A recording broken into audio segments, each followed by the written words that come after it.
Determining objectives for a website is essential in justifying the need for a website in the first place. Creating goals for these objectives in your analytics platform are likewise important for understanding the success of your marketing and advertising efforts toward meeting the overall site objectives. Goal determination. Setting up goals in your analytics platform are rather easy. Essentially, the hardest part of this process is having all decision-makers agree on the objectives of the site. Through collaboration, your team should determine how the website needs to help the company achieve its overall goals. More importantly, does the website achieve its goals? If not, goal tracking and analytics, most of us are on Google Analytics, will help us understand if your site is helping you to move forward or causing a lot of confusion for your users. In your mutual consideration on site goals, it is important that all parties understand the difference between key performance indicators, KPIs, and site goals. The latter is the overall end result that you desire from a site user's journey through your sale. This may be a sale, a lead generation submission, a web chat session, etc. Key performance indicators are metrics which help us to reach a goal, i.e., items added to a cart, video starts, clicks to chat or contact an organization. It is fine to monitor KPIs via event tracking and analytics, but these should not be tracked as goals. Before departing the meeting room, identify what these goals are worth to your organization. This will come in handy later. For example, determine how many leads reach a sale. What is that sale worth? What are your profit margins? Now that you know what a goal conversion is worth, you can gain a better understanding of the return you are seeing from your digital marketing and advertising efforts. Setting up goals in Google Analytics. Know that we have agreed upon goals for our site. We can move into Google Analytics, within the Admin Goals section, to set up our goals. You will be given the opportunity to choose between a template-based goal or a custom goal format. These are basically the same, and from my experience, it is easier to choose the custom format. You are then given the chance to choose between destination, duration, pages, screen per session, or event as a goal type. Predominantly, you will want to choose destination. I urge you to not set goals based on pages per session or visit duration. These are not goals, they are KPI metrics. Someone visiting 5 pages on your site does not create sales or generate leads. It likely helps you, but it is not the end goal. Moving into the destination goal, we have to identify the structure of our goal destination. There are a lot of important entries here that you must accurately complete. You will be given the chance to format what constitutes a destination URL rule that will fire a goal. There are 3 choices which will help meet your goal destination needs. Examples include: 1 equals 2, lead submission, thank you. Your goal page is 1 exact destination, lead submission, thank you. 2 begins with receipt. You have several different goal URLs associated to one goal family, or URLs that are unique due to an e-commerce cart. Receipt 1 2 3 4 5, receipt 1 2 3 4 6, receipt 1 2 3 4 7 3. Regular expression, contact directions. You have goal URL formats that may be in one goal family but have very different URL formats. With a moderate understanding of how regular expressions work, you can typically accommodate any goal URL variation need that you could think of. However, a poor understanding of regular expression formatting will leave you with a lot of head-scratching and testing to get all goals to fire correctly. Contact.html/directions.ml. While this is how you craft goal conversions based on URL destinations of site visitors, Google Analytics provides the ability to turn an event tracking element as a site goal. Event tracking is set up via Google Tag Manager or hard-coded into links and other site elements, and this integration is an instructional topic unto itself. Let us pretend for a moment that we already have events set up in Google Analytics, but that we do not have them set up as desired goals. In this, we first will review the Events section of Google Analytics to review the category, label, and action of tracked site events.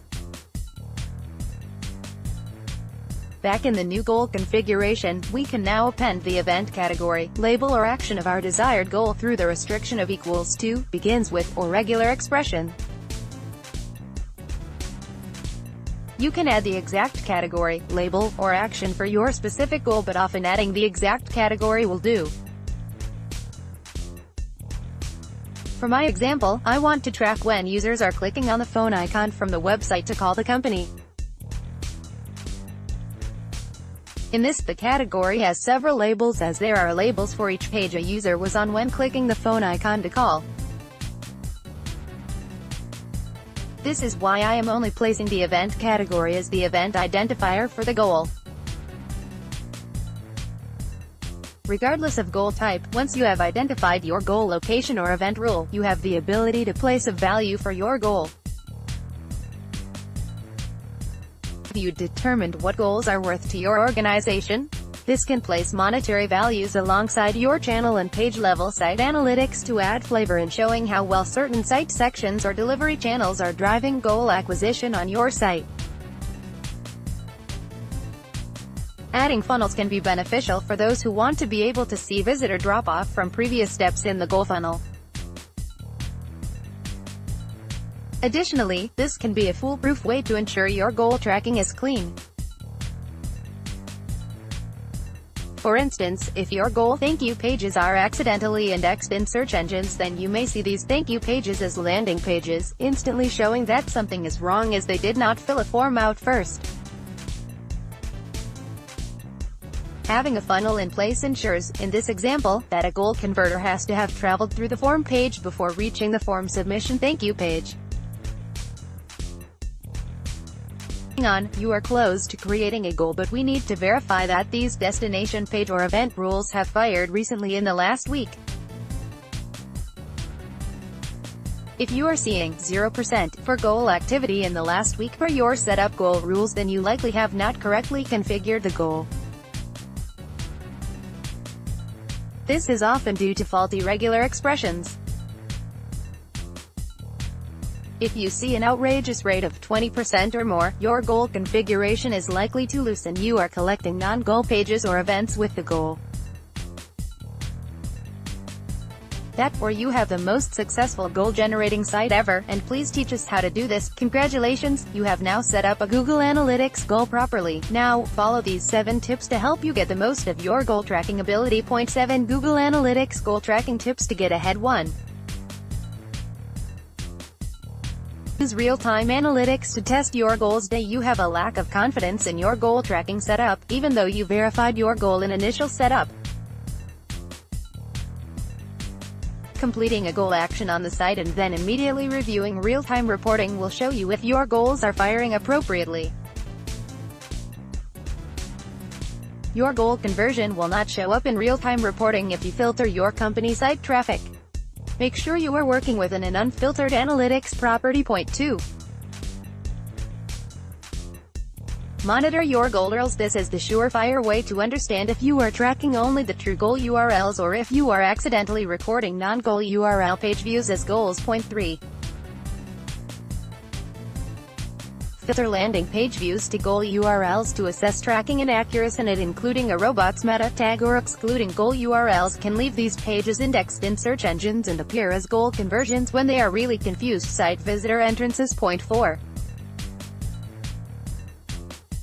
Utilize reverse goal path for funnel testing. This section of Google Analytics is helpful for understanding if users are following the exact funnel flow you have designated for a specific goal.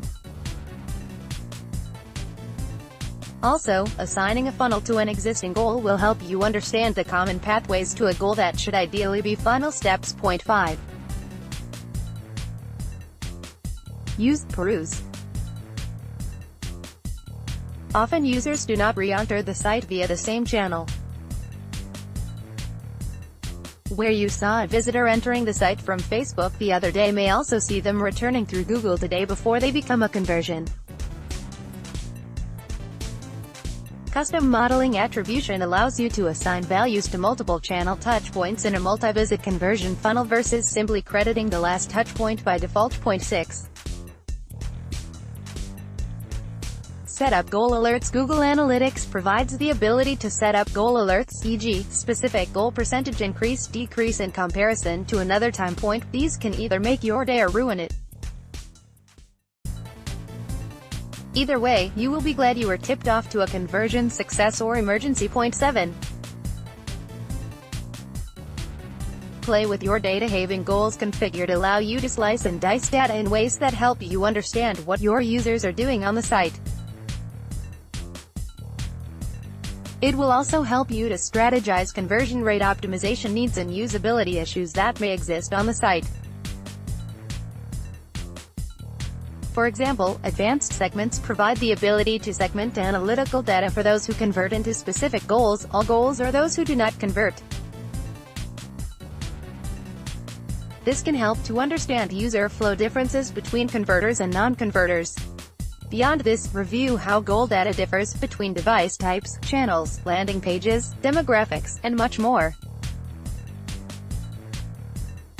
Summary: having properly configured Google Analytics goals will give you the opportunity to truly understand your website audience, who they are, what they are doing, and whether they are converting toward your identified site objectives. Robust analytical data is what establishes campaign benchmarks and, most importantly, will help formulate your marketing strategy. More Google Analytics resources. Image credits. Feature image. Getty Images edited by author through Canva. Screenshots taken by author, May 2018.